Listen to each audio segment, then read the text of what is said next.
Hello and welcome to this lecture on development economics. Today we're going to talk about differences in living standards across countries, and to do so we first have to know how to measure living standards.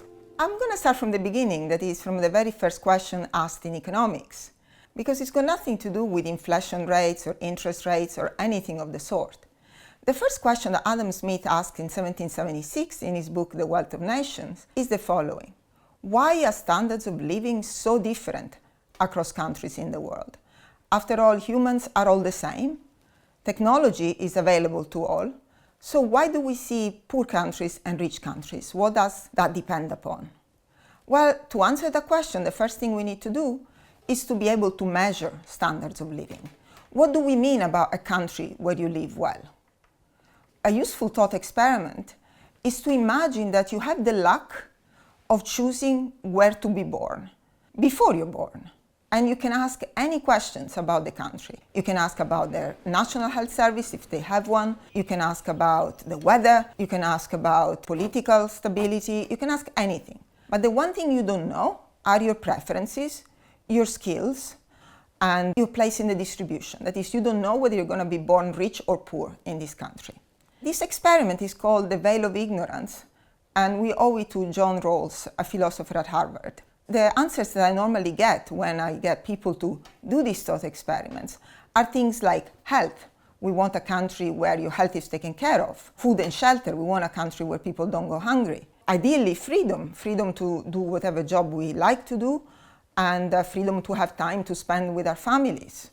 And that is what people have in their list of ideal things that a country should have. Now, how do we measure standard of living? By GDP. GDP doesn't quite sound like freedom and health. What does it stand for is gross domestic product. The definition is that it is the values of goods and services produced in a given country in a given year. The P stands for product, the D stands for domestic, that is anything that's produced, say, in the UK, regardless of whether the person who produces it comes from the UK or not. And gross, which sounds a bit disgusting, only means that we do not take into account the fact that when we use machines to produce things, the machines get a bit worn off. So the next year, they're not going to be quite in tip-top shape as they were at the beginning of the year. So that depreciation is not taken into account. The depletion of natural resources is not taken into account either. That's why it's gross.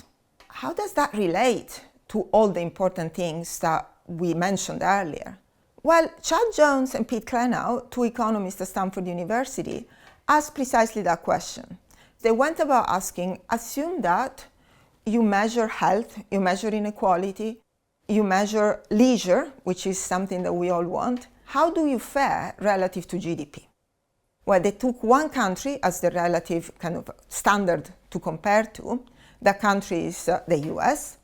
And then they compared about how different countries did relative to the US in all of these dimensions. So they first look at health, and there you see that they have a bunch of low-income countries and a bunch of high-income countries. Health is very correlated with income, that is with GDP, because the richer countries have better health system, or you can afford more health expenditure when you live in a rich country. And then the second thing that you look at is hours worked. Now, hours worked is very interesting, the distribution of hours worked, because perhaps counterintuitively, people in low-income countries work a lot more hours. And people in rich countries work fewer hours, with one exception, the US. In the US, the average person works like in Malawi. Finally, they look at inequality. Inequality varies greatly with GDP, and there is no specific pattern. Okay? When you put all these things together, you get that some countries do better than the GDP would suggest, and some countries do worse. The countries that do better are countries that are more equal and have more time for leisure. The countries that do worse are the ones that have a worse health service and are more unequal. But by and large, if behind that veil of ignorance you were to ask only one thing, asking for GDP wouldn't be too wrong. Okay? It will get you in a fairly good place. So does this mean that money buys happiness?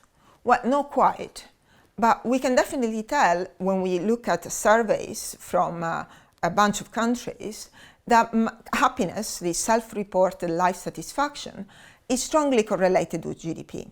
This happens both in the cross-section of countries, which means comparing a rich country to a poor country, but also within the same country over time. That is, as countries become richer, their citizens become happier. Is this the money that's buying happiness? We don't know. But again, if the exercise is to just have one measure to represent living standards, GDP doesn't do too badly. In order to assess exactly how well GDP does, we want to know where GDP numbers come from.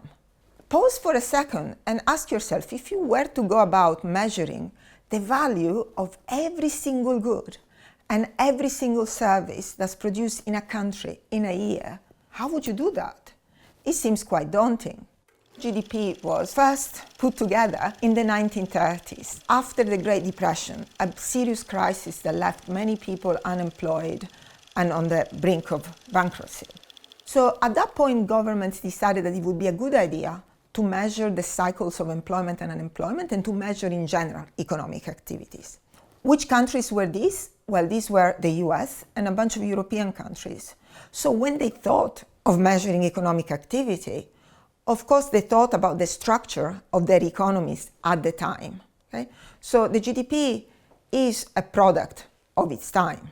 What does that mean, a product of its time? It means that many things that we know matter today are not counted in GDP.